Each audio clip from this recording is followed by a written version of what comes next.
this is an iHeart podcast. Guaranteed human.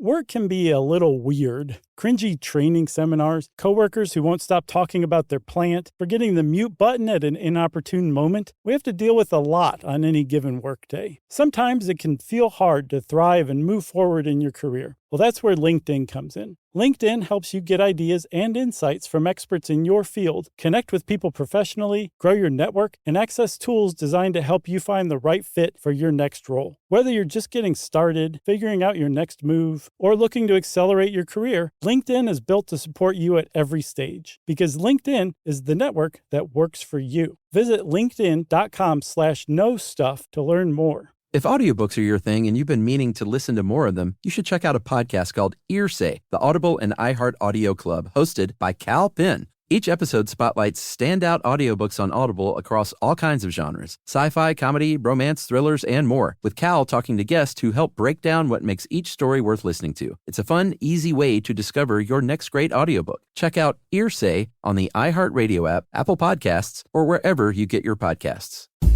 Hey everyone, it's Josh, and for this week's Select, I've chosen our 2018 episode on E.T. the video game. It's one of those topics that you thought you knew about, but after you hear this episode, you'll realize that you've been grossly misinformed by the internet. Who knew that could happen? Enjoy this trip down nostalgia lane.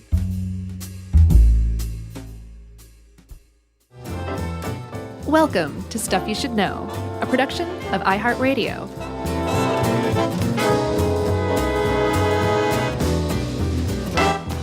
Hey, and welcome to the podcast. I'm Josh, and there's Chuck, and there's Jerry, and it's like the holiday season. I feel great. It is holidays. With a Z. And we're going to do what we almost did for a short stuff. Oh, yes, Chuck. You're commended for that call. Well, I was just like, I kind of wanted to do this one always as a long stuff. We don't have a show called Medium Stuff yet. No.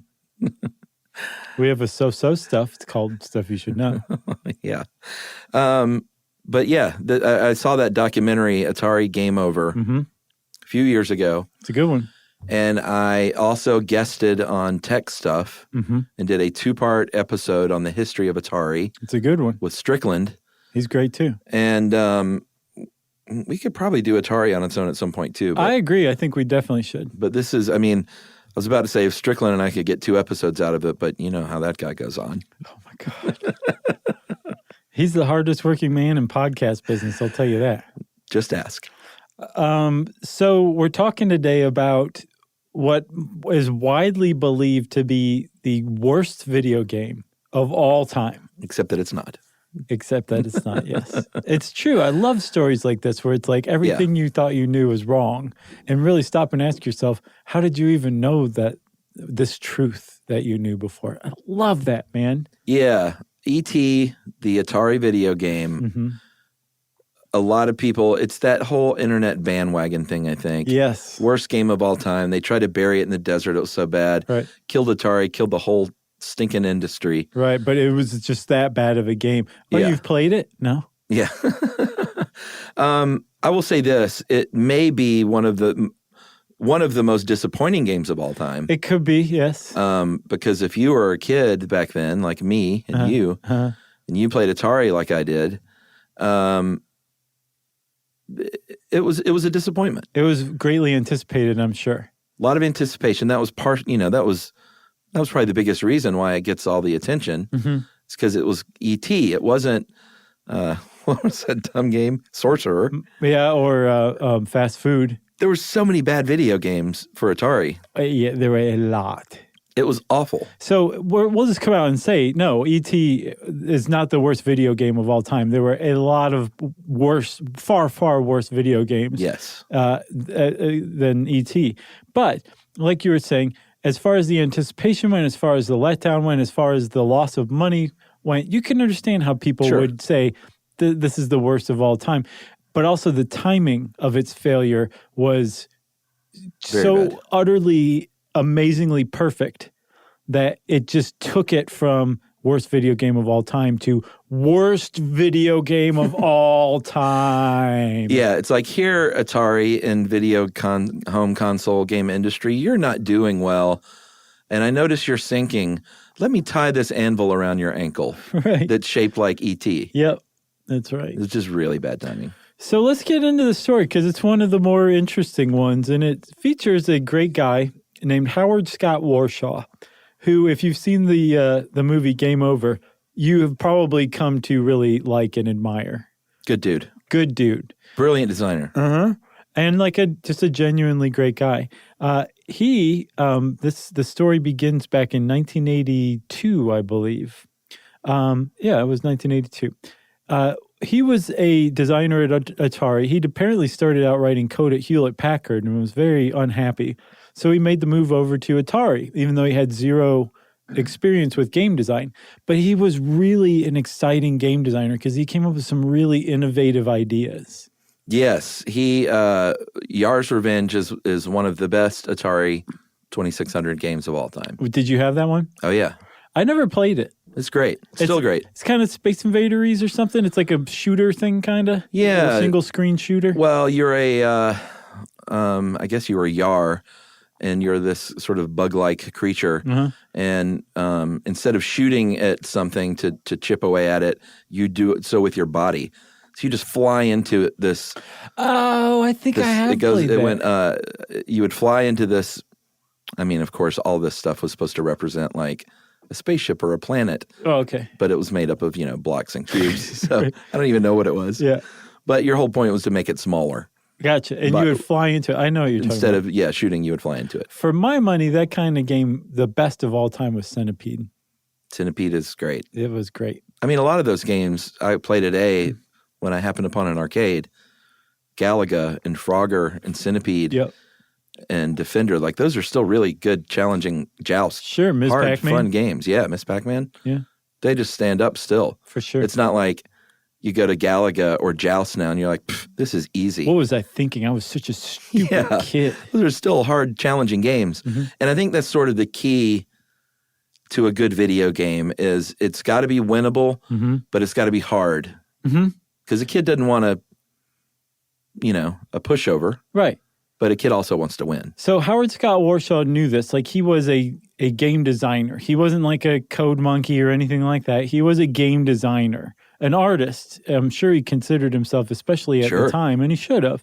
One of the other things he was known for was he was the guy who realized that you could make a game way more enjoyable if you created a backstory for it. Yeah. So rather than like drive this car there, you're actually running away from this gang of, international mafia guys who are trying to kidnap your girlfriend or whatever. Yeah. You make up a backstory for it. The player reads this backstory and then plays. They care that much more about the person because their imagination is now kicked in. They're not just doing a mindless task. They're imagining what's going on in computer world. And he did that for games. And he was one of the first, if not the first designer to create backstories and biographies for his characters in games. Yeah. And you know what? Just now is sort of hitting me that part of the appeal was the imagination of the kid. So like when you got the game Adventure or Asteroids, in Asteroids you were a pencil-drawn triangle. Right. Shooting at pencil-drawn shapes. Shooting pencils at pencil-drawn shapes. Shooting dots at pencil-drawn shapes. In Adventure you were a cube that flew around with an arrow attached to you that was supposed to be your sword. But when you look at the actual cartridge or the box that it came in, they had this great artwork of this knight on a horse with his sword drawn, or in Asteroids, this Han Solo-like pilot like cruising through an asteroid field. And that kickstarts the imagination of a 10-year-old. And then they forget they're a cube. Or an arrow. Yeah, it makes it that much more real. Yeah, it was really, really cool. Because the imagination can do some pretty amazing stuff with 8 bytes of graphic. Yeah. For sure. So Warshaw figured this out. Yeah, designing worlds. He would design Easter eggs into his games too. Yeah, he wasn't the first, but yes. No, but he was an early person to do that. Yeah, Adventure was the first, I think. And in addition to Yar's Revenge, he also already had a hit in the Raiders of the Lost Ark game. He had designed that, and it's still... I played that so much. You did? Oh, yeah. So from what I never played that one. From what I understand, It was extremely difficult. It required hard. both joysticks. Yeah. I think I read somewhere that there were 33 screens, which is unheard of. I could buy that. And that like people still have trouble beating it today. Well, it was really hard. I remember very specifically there was one part where you were to parachute from one screen, and it would all of a sudden you went to the bottom and it would pop up and you're on the next screen going down. Right. And there's a tree on the left, and you had to start that jump early, going hard left. Right. And hook onto that tree with your parachute. Wow. If you hit it the wrong angle, it burst your parachute and you would die. Wow. And if you didn't, you would hook onto it and slide perfectly. And it was probably one of the hardest things I've ever had to do in a video game. I thought you were going to say this in your day. life. No, as far as video gameplay, though, Really? it was very, very challenging. But it was possible. So when you tried it 27 times and you nailed it on that 28th, Right. like you would run around the neighborhood telling all your friends That's that you awesome. nailed the parachute That's jump. cool. Very cool. Really, really hard. But it's so hard that it was like you would get frustrated or it kept you sucked in. No. You're like, I know That's I can the get key. it. There's the key. And right that's there. where E.T. messed up. But we'll get to that. Okay. So on June, it's funny he remembers this, the date. On June 27th, 1982, Howard Scott Warshaw is hanging around Atari and he gets a phone call. Mm-hmm. He gets a phone call from the CEO, Ray Kassar himself. That was a big deal back then. Oh, sure. And Ray Kassar says, hey, kid, we know you. We love you. We've got something going on with Steven Spielberg. He remembers that you made the Raiders of the Lost Ark game for him. He thinks you're a certifiable genius. But we have a special assignment for you. We want you to make the E.T. video game. Can you do it? Wait, don't answer yet. He went, yeah. Can you do it in 5 weeks? And he went, sure. Yeah, he said, yeah. Which, I mean, even today, you're like, 5 weeks, that doesn't sound like very long.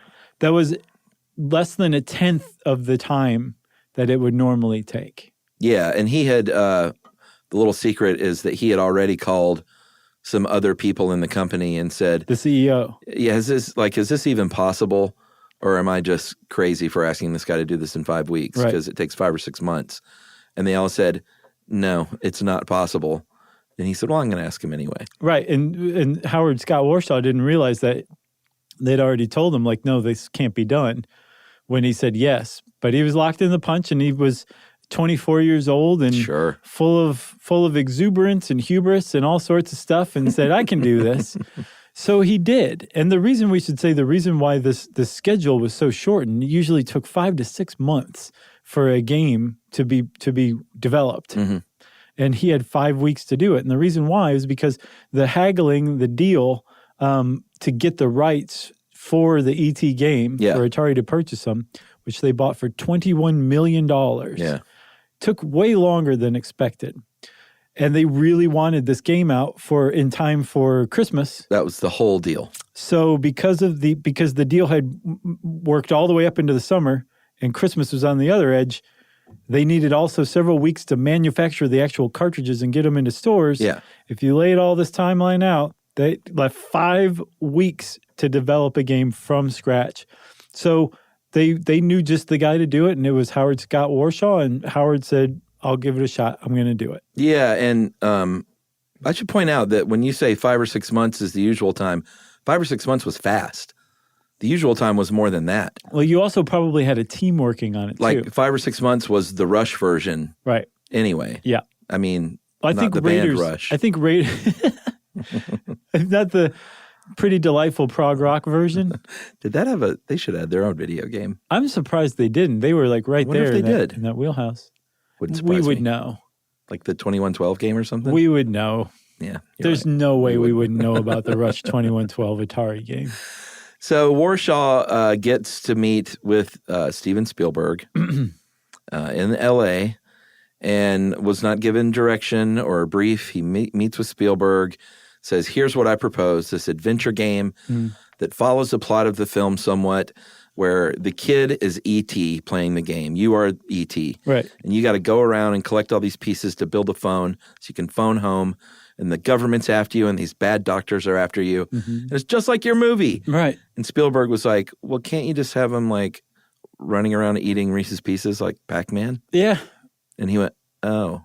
There's this great quote where he's like, here's one of my idols, Steven Spielberg, asking me to knock off Pac-Man for the E.T. game. And I thought, well, gee, Steven, couldn't you make something more like The Day the Earth Stood Still? Yeah, burn. Right, burn. So he apparently had to do a little fancy footwork to talk Spielberg into going with his vision rather than a Pac-Man knockoff of E.T. Yeah. Which, who knows, may have sold a lot better, but it was... He got him to agree to his vision for this game. He said, no, this is a groundbreaking movie. We need to make a groundbreaking game. And so Spielberg agreed to it, and Warshaw started to get to work. So we should probably take a break before Howard Scott really jumps in. Let's do it.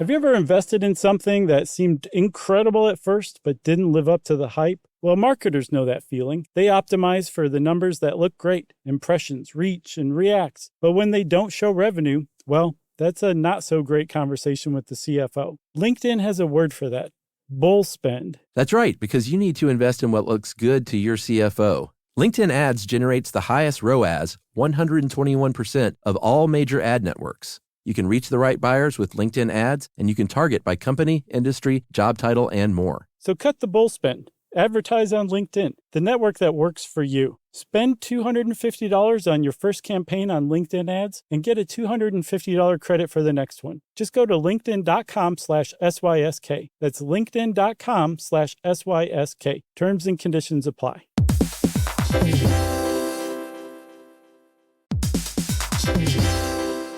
Hey everybody, we're here to talk to you about Wayfair, who believes that spaces should be functional, they should be comfortable, they should be well-designed, and they can be well-designed by you with their help. Your updated space should feel more comfortable, inviting, and practical for everyday use. And we're talking about outdoor seating. We're talking about grills. We're talking about major appliances. If you need storage solutions, Wayfair can help you out. Patio lighting, rugs, decor. It is your one-stop shop for home. Yeah. I mean, it's getting nice out, so it's time to think about living outdoors for the next few months. And Wayfair knows that outdoor furniture, it's heavy, it's intimidating to assemble. So Wayfair has stepped in and said, we're going to handle the hard part so you don't have to. That's right. You can shop Wayfair Verified, your shortcut to the good stuff. And that means their team of product specialists are going to vet everything by hand using a 10-point inspection, testing things like, quality materials, functionality, and features, and even how long it takes to build that piece of furniture. And the overall experience save time, reduce hassle, and improved convenience. Patio season is here, and these deals won't last. So head to wayfair.com right now to get your outdoor space ready for way less. That's WAYFAIR.com. Wayfair, every style, every home. Introducing the all-new Mazda CX-5, featuring more connection. Hey Google, where's the nearest Pilates class? Safety that has your back. More discovery on the scenic routes. More passion in the details. And more control in changing weather. The all-new Mazda CX-5. More to move every side of you. See it in 5 films at MazdaUSA.com/5sides. Google is a trademark of Google LLC. Sequences shortened and simulated.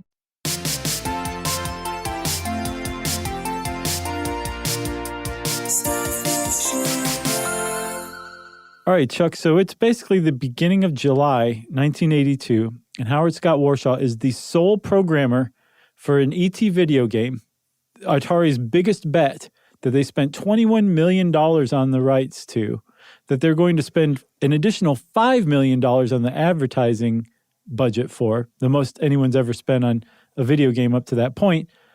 He's the only programmer who's going to make this game, and he has 5 weeks to do it, which from what I understand, no one had ever done before. Yeah, and Atari was a giant at the time. If the video game industry was beginning to slip, it wasn't like the public didn't really realize that yet. Right. The industry may have, but Atari held about 80% of the market. They were at about $2 billion in annual sales and about $750 million in profit, which is just unheard of. About $2 billion in profit in today's money. Yeah, so a ton of money. But they saw the writing on the wall. They knew that the personal computer, like the Commodore 64, that could play games but also do a lot more, was a real, genuine threat to the home console. So I read a contemporary article in the New York Times from 1983 talking about this, and Atari said they did not see the writing on the wall. Well, one of them said the first 6 months of 1983 was one way. The second 6 months, it was like we were in a totally different business. Yeah, but if you read interviews with them now, I think that might have been... Oh, the guy covering his... Well, yeah, I don't think you want to go out in the press in the moment and say, hey, everyone, we're super scared, investors. Don't freak out. Don't panic. You're right, Chuck. I feel a little foolish. So what they did was they set Warshaw up with everything he would have at work. They set him up at home. So the only time he could not be working on this game was his very short drive over to the office. And he worked on it almost nonstop for 5 weeks. He had a manager that was assigned to him to make sure that he ate. That was, I'm sure, not the manager's only duty, but it was one of the manager's new jobs was to make sure that Warshaw ate every day. How about a waffle? Sure. Whatever. Stop bothering me. E.T.'s in the pit again. So for 5 weeks, he worked almost, like you said, 24 hours a day. He said it's the hardest he's ever worked in his entire life. Yeah. And when 5 weeks came and went, he handed off the game. He finished it. He completed it in time. And it wasn't done in his opinion, or it would turn out in anybody's opinion, but it was done. It was a complete game that he had finished in 5 weeks, the E.T. video game. And it wasn't just something like a Pac-Man knockoff. He'd given real thought to it and created a world that was much different from a lot of the other games at the time. At the time, it was a world, like it was a cube-shaped world with 6 screens. Yeah. And so if you walked to the left, you knew you were going to end up on this other screen. If you walked up, you would end up on the other screen. It was a world that you were navigating rather than, say, like Yar's Revenge, which is just one screen and everything's happening on the one screen, and it may imply motion or something like this. With the E.T. game, you were moving from one area of this world to the next. Yeah, which is that wasn't new. It wasn't new, but it wasn't standard to have 6 screens, especially if you had 5 weeks to do it. Give the guy a break. Yeah. No, I'm not saying it should. What I'm saying is that it wasn't like some big revolutionary thing. Yeah. Like the Raiders game was pre this, and it had 30-something screens. Okay, all right, fine. And Adventure, like kids were used to this by this point. Okay. So it wasn't like, oh, wait till they get a load of 6 screens. Like leaving the screen. I see. But I think Howard Scott Warshaw should have gone to everybody's house and been like, here's your copy of E.T. the game. I just want to let you know, I made this in 5 weeks. Well, he designed Easter eggs in there too. And I kind of wondered, like, how much time did he spend doing that? Oh, yeah. With his own initials and like the little Yar's Revenge flower. I hadn't really thought about that. I don't know. So he says... If time was of the essence, though, I just maybe put that last on the list. He says today that had he had one more week to just troubleshoot, he could have worked out all the kinks. He could have worked out the kinks and one more Easter egg. But he handed it out. He handed it off to Atari, and Atari said, genius. They gave it to Steven Spielberg to play. Spielberg apparently liked it. Mm-hmm. And in the game, it wasn't just some dumb, clunky game. It was a mediocre game, but it was a game, and it was done, and it was out the door. And they got it out in time for Christmas. The cartridges shipped. If you go back onto YouTube and search E.T. game ad or commercial, it brings up some extraordinarily nostalgic ads of E.T. dressed as Santa Claus playing his own video game, of a kid like receiving the E.T. video game from E.T. out in the shed. Oh, yeah, I remember that. Just amazing stuff. So not only is it like Christmas time feeling, but like Christmas time 1982 feeling. Which Christmas is, plus E.T. Whoa, over the top. It's nice. It's just like the taste of iced sugar cookies swells from the inside of your mouth. You almost gag on it. It's so overpowering. So they produce, well, we don't know for sure how many, maybe as many as 12 million copies of this. No. At least 4 million. That's part of the urban legend. Yeah, I mean, I don't think there's an exact number, but millions of copies of these were produced. Mm-hmm. $21 million invested in the licensing. Plus $5 million in advertising and marketing. Right. Not just, I mean, who knows what they paid Warshaw or for the actual production. Right. I mean, I doubt if it was millions of dollars, but Well, he's probably salaried. they sunk a whole lot of money into this thing. Right. And sold okay at first. They sold about 500,000 copies. And then, and I remember. Oh, you do? Oh, yeah. Oh, nice. Word got around. And this was obviously long before the internet. Uh-huh. Like you could still sell some stuff back then before everyone realized it stunk. Right. And that's what was going on. But literally kid to kid to kid in cul-de-sacs and classrooms got the word that the E.T. game stunk. Yeah. And it killed it. It did it. Little kids killed it. They sold like 500,000 copies right out of the gate almost. And then it peaked right there very quickly right around the Christmas season, right? Yeah, I mean, just think about that, though. It was children led to the demise. It's not like kids read an article in the newspaper, even a review on the E.T. game. It was kids going, man, that game stinks. Yeah. What? You bought that? Oh, don't buy it. It stinks. Yeah, it's terrible. And that happened like a game of telephone all around the country. That's really cool. Simultaneously. Kids get things done. They do, man. So, like you said, it happened pretty fast. It peaked at 500,000 copies. And over time, it managed to sell another million on top of that. So 1.5 million copies. That's a success. I think it's like actually in Atari's top 10 of bestsellers. But the problem is, if this story is a story of everything or anything, it's not the story of a overconfident game designer making a terrible game. It's a very confident game designer making a middling game. If it's a story of anything, it is of executives being drunk with confidence and hubris. Yes. That no matter what they put out, if it's tied to a hot property of like a movie or something, it's going to sell. Doesn't matter what the game is, it's going to sell. Problem one. Problem two was they forecasted based on that hubris too. Yeah.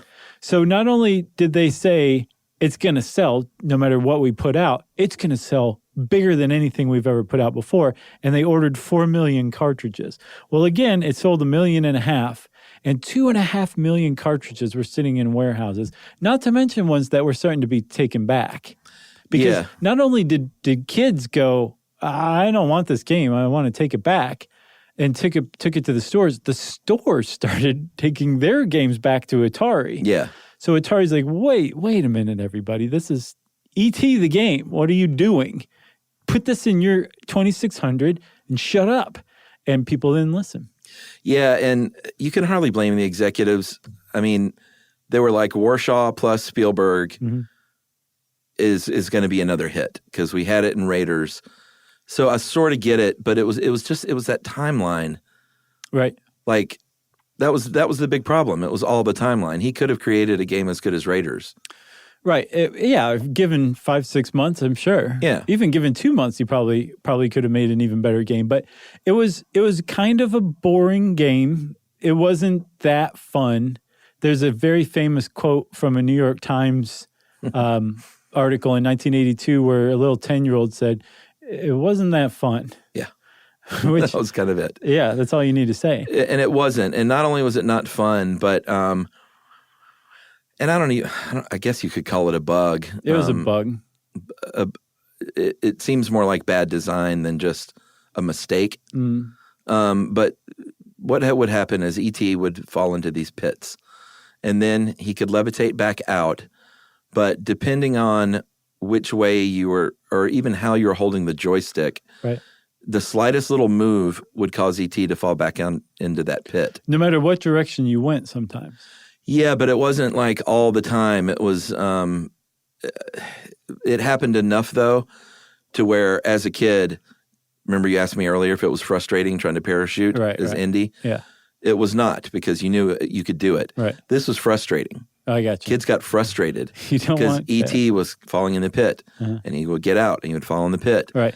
And then you do that enough times and you're like, I'm going to play Yar's Revenge or any of my other games. Do you have fast food? And kids put it down. Yeah.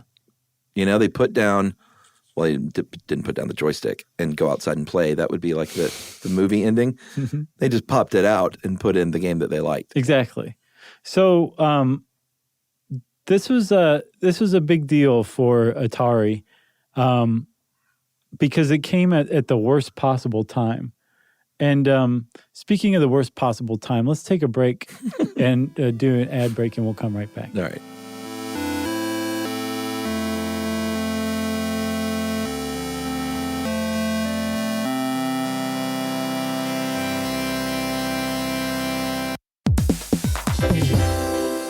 Have you ever invested in something that seemed incredible at first but didn't live up to the hype? Well, marketers know that feeling. They optimize for the numbers that look great, impressions, reach, and reacts. But when they don't show revenue, well, that's a not so great conversation with the CFO. LinkedIn has a word for that: bull spend. That's right, because you need to invest in what looks good to your CFO. LinkedIn Ads generates the highest ROAS, 121% of all major ad networks. You can reach the right buyers with LinkedIn Ads, and you can target by company, industry, job title, and more. So cut the bull spend. Advertise on LinkedIn, the network that works for you. Spend $250 on your first campaign on LinkedIn Ads and get a $250 credit for the next one. Just go to linkedin.com/SYSK. That's linkedin.com/SYSK. Terms and conditions apply.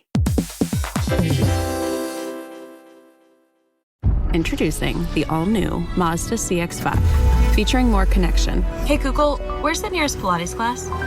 safety that has your back, more discovery on the scenic routes, more passion in the details, and more control in changing weather. The all-new Mazda CX-5, more to move every side of you. See it in 5 films at MazdaUSA.com/5sides. Google is a trademark of Google LLC. Sequences shortened and simulated. Dell PCs with Intel Inside are built for the moments that matter, for the moments you plan and the ones you don't. Built for the busy days that turn into all-night study sessions, the moment you're working from a cafe and realize every outlet's taken. Yeah, the times you're deep in your flow and the absolute last thing you need is an auto update throwing off your momentum. That's why Dell builds tech that adapts to the way you actually work. Built with a long-lasting battery so you're not scrambling for the closest outlet, and built-in intelligence that makes updates around your schedule, not in the middle of it. That's right. They don't build tech just for tech's sake. They build it for you. Find technology built for the way you work at Dell.com/Dell PCs. Built for you.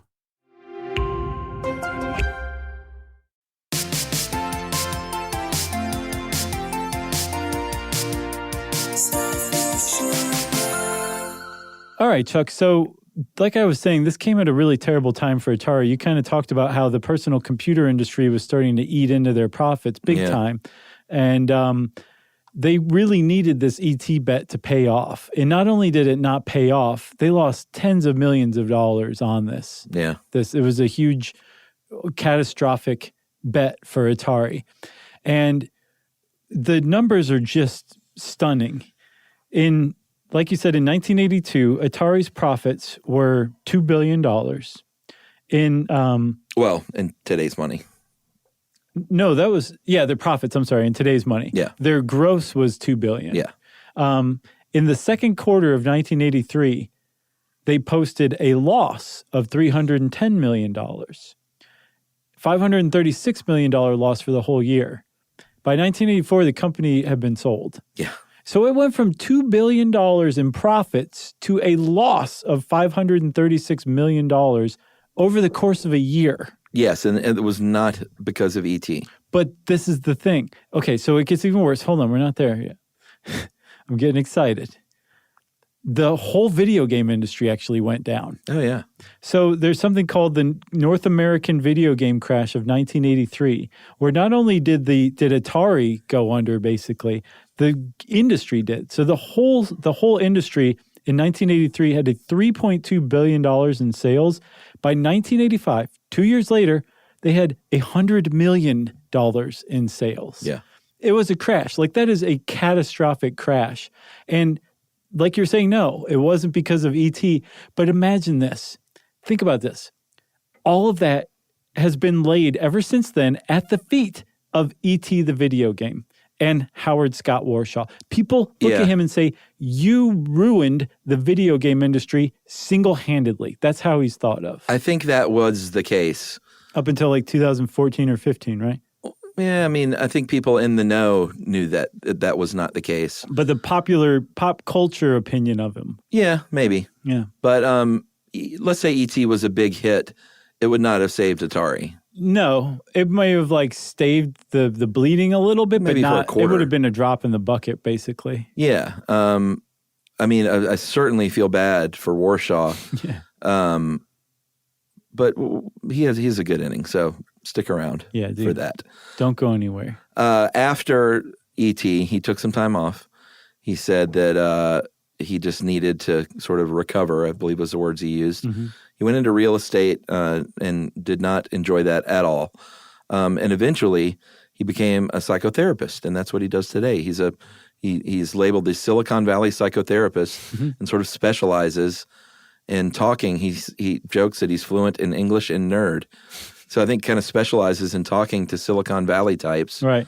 About their work problems. Yeah. Certainly a man that can identify, Right. you know? Yeah. I bet he's a great He psychotherapist. seems like he definitely would be. Yeah. So he definitely made peace with the whole thing, and I think he very frequently jokes. I've seen it in more than one article that he says he kind of enjoys it when people say that E.T. is the worst video game of all time. Right. Because people also say that Yar's Revenge is one of the best video games of all time. So he has the greatest range of any video designer ever. So he definitely has I think it took him a little while. That's the impression I have to make peace with it. But he made peace with it. And I think one of the reasons he was able to make peace with it, and I'm just armchair psychologizing here, but he came to realize, yeah, I've used it before. And you said the exact same thing, I think, too. Yeah. He realized that it wasn't the worst video game of all time, and that a lot of the people who were saying it was the worst video game of all time didn't know what they were talking about, which has to be super liberating. Sure. When the whole world's like, you ruined everything, and then you realize like they don't even know what they're saying, you can just kind of let it roll off your back a little more easily. So the cherry on top of this story, we mentioned this documentary, Atari Game Over. It is about the legend of the story of the E.T. game, which continued after its demise with this urban legend that Atari was so distraught and embarrassed by this game that they had all the remaining boxes shipped out and buried in the desert under cement. Mm-hmm. Initially, you're like, that doesn't make any sense. Why would Atari spend all this money to do this when they could just burn them? Sell them in the dollar bin. Do anything other than this weird plan to bury them out in the desert of New Mexico. Yeah, and a lot of people took it when it was kind of an initial rumor that like Atari was trying to bury their shame. That's how it just went that much further to point out how bad the E.T. video game was. Atari was trying to bury it and forget about it. Right. So in 2011, there was a party where there was an Atari, former Atari person there. And a guy named Mike Burns was talking to him and said something about, this urban legend that you guys did this. Mm-hmm. And apparently the answer was just sheepish enough to where he was like, wait a minute, is that true? Right. So did he fund this documentary? Is that how that worked? I think he's a guy who makes things happen. He brings people together. Okay. I think, yes, he definitely put some of his own money into it, but I think he also got others to put money into it as well. Okay. I didn't know if he was involved in the doc itself. Yes, he was. Or just financing the dig. Both. But Zach Penn made this documentary. Zach Penn, great writer. Ironically, wrote the movie Ready Player One. Oh, he did? Which talks about adventure and Easter eggs and all that fun stuff. Nice. So he's written a bunch of movies, a bunch of the Marvel movies and stuff. And it was clearly a labor of love, this documentary, if you've seen it. Zach Penn is like super excited about all this stuff. Yeah. So the old Alamogordo landfill in New Mexico has 300 acres and then 100 cells, which are these, it says holes, but they're just these big square, deep pits where if you listen to our landfills episode, then you know what goes on there. They just dump stuff in there and cover it up. Right. And the legend was that the ET is in one of these cells. And these days they chart it and it's mapped out so they know what's where generally. Sure. And if a cop comes and says, hey, there's some evidence from 4 years ago, they could say, oh, well, that's going to be in this cell Just look it up. because it was from this area of town where it was picked up. Right. And we buried it here. Back then, they didn't have anything like that. No, it was like they just dug a hole, put garbage in it, covered it up, and went home, according to a guy named Joe Lewandowski. And Mike Burns lucked out that a guy named Joe Lewandowski worked at the Alamogordo City Waste Department, because he is basically the institutional memory of Alamogordo's waste. Oh, yeah. And he worked at the dump for so long that he had a pretty good chance of remembering where the stuff was put. But he was kind of like, no, we didn't document it. I have no idea. Leave me alone. And apparently Mike Burns is not the type to just be like, oh, okay, thanks, didn't mean to bother you. Right. He'll keep pestering you until you do what he wants, from what I understand. And so he finally got Joe Lewandowski on board. And in just an astounding turn of good luck, Joe Lewandowski's wife had made a scrapbook of Joe's time working for Alamogordo's waste department that included pictures of the dump from around this time. Yeah. So they were able to narrow down these 100 cells over 300 acres to just two, which narrowed the search enough that they could actually start taking samples to try to find Yeah, that was a very big breakthrough. Yeah. And if you watch this documentary when they're taking these samples and they come across like newspaper clippings from that year and that month, where these cartridges were supposedly buried, it's really exciting. It is. I got to admit, it's like, oh my gosh, like it's like finding buried treasure. Right. So they narrowed it down. All of these people showed up. Fans, what's his name? Ernest Cline, who wrote the book Ready Player One. He showed up in his Back to the Future DeLorean. Right. And it was a very big deal. Howard Warshaw came in and he was there. Yeah. And people were just like embracing this guy instead of like, it's not like he showed up and people are like, boo, there he is. Get him. Get him. He's like this beloved, cherished dude. Right. And I get the sense that this was a very big deal for his closure, which is interesting because burying something is usually the closure. Right. In this case, digging it up was the closure. Yeah, good point. And they did find 1,300 game cartridges. Yeah. Which it makes you wonder, like, how they got there, how the rumor got started to begin with. Well, and the fact that there is some truth to it. Yeah, they feel like it definitely confirms that urban legend. Like Atari definitely did cover up. They did dump these cartridges, but it wasn't just ET cartridges, and it wasn't like the millions that they supposedly dumped. But they probably buried some elsewhere in either California or Texas or both. But it confirmed that, yes, this actually did happen. The urban legend was real. And at the very least, it gave Howard Scott Warshaw that closure you were talking about. He got to see, 30-something years on, people were still vibing out on his creation, although in ways he could not have possibly predicted when he was spending that 5 weeks programming this game. Yeah, he said he was full of gratitude. That's really cool. That's a very cool way to go through life, my friend. So oh man. If you can remember to have gratitude, it truly does make you happy. Yeah. It's insane. It's just remembering to be grateful is the trick. So they ended up, a lot of these went on eBay, auctioned off. I think they sold about $100,000 worth of these things that went to the city of Alamogordo. Of course, they owned them. Right. It's not like they just gave them out to everyone that was there. As a party gift? They should have. Sure. They should have given everyone one copy. I think some of the, like Mike Burns and some of his crew got some and Alamogordo kept some. But I think the ones that were auctioned by Alamogordo to go to fund a museum. I would love a copy, a signed cartridge from Warshaw. I mean, the most I think one went for was $1,500. So I don't want it that bad, but no, I'm saying like that's the most. That's the highest any of them went for. So you could probably get one for a couple $100 if you tried. I wonder if he listens to the show. I hope so. You never know. I hope so. I hope we cleared it up for you, Warshaw. You're a legend, sir. Yes, hats off to you. Send me a signed cartridge. Right. Send two. Josh needs one. Thank you, buddy. You got anything else? No, it did. E.T. was not the worst game.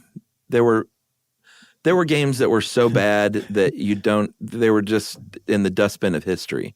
They were so bad. Yeah, like Sorcerer, like you said. Manja's apparently pretty bad. Yeah, they were terrible. Like all these, not knockoff companies, but Atari opened it up to where anyone could design a game that fit their console. And some people say that was one of the reasons why Atari lost market share, is because there's so much crud on the shelves. Right. And people were tired of buying cruddy games for $25. Yeah. And that they just oversaturated the market themselves, but they oversaturated it with terrible stuff. Oversatched. Well, at any rate, that's E.T. the game, not the worst video game of all time. But a heck of a story, I'll tell you what. Good one. And hopefully it gave you a little bit of nostalgia this holiday season. Yeah, agreed. Feel that warm tingling? That's it's either a bladder infection or nostalgia. Let's see. Since I said bladder infection, everybody, it's time for listener mail. This is about bird poop. Hey guys, listened to the Olive Oil podcast and loved it very much. Living in Italy, I use it every day. Thus, my wonderful complexion and youthful looks. Nice. I want to tell you about a problem, though, that we have in Rome every year, indirectly caused by olives. Every winter, the city center is home to millions of migrating starlings who spend their days out on the local countryside eating olives and having a great time. In the evening, they come back to our warmer city center and sleep in the city center trees for the night. Great news for bird watchers, but bad news if you like to avoid being pooed on. Oh, no. The city gets covered in the stuff. And he sent me a video of these cars parked on the street, and it's literally looks like it was painted with bird poop. Gross. Completely solid, every square inch. That's got to be bad for the paint. And yeah, it's really bad. He said, what does this got to do with olive oil? Well, the olive stones may not come out of the starling bird's bottoms, but the olive oil-infused greasy poo does, and it makes driving along the roads almost impossible. I've fallen off my scooter twice in the past few years. Oh, my gosh. Because of this. So I guess it's slippery, oily poop. Oh, my gosh. And that is from James in Rome. Wow, thanks, James. That email's kind of petered out at the end there. Yeah. I was expecting a big finish. No, just oily poop. All right, well, thanks. Regardless, and stay safe on your scooter there, James. He said people use umbrellas. And hats off to you living in Rome. Have you been to Rome? Sure. When I went, I was like, I could live here. Pretty great. I told Yumi, she's like, maybe. It's a lovely city. It really is. Old world charm, cats. What else? Wine. Food. Beautiful people. Yeah. Man, I Lots remember of history. seeing men and women at every turn that looked like runway models. Sure. And they were just regular newspaper boys. Well, the fact that they do like a little twirl every once in a while as they were walking really kind of sold it too. Yeah, and go, ciao. Ciao, Bella. Ciao, Bella. Wow, this turned out weird. If you want to get in touch with us, you can go on to stuffyoushouldknow.com and hit us up through our social links, or you can just send us a good old-fashioned email to stuffpodcast@howstuffworks.com. Stuff You Should Know is a production of iHeartRadio. For more podcasts from iHeartRadio, visit the iHeartRadio app, Apple Podcasts, or wherever you listen to your favorite shows.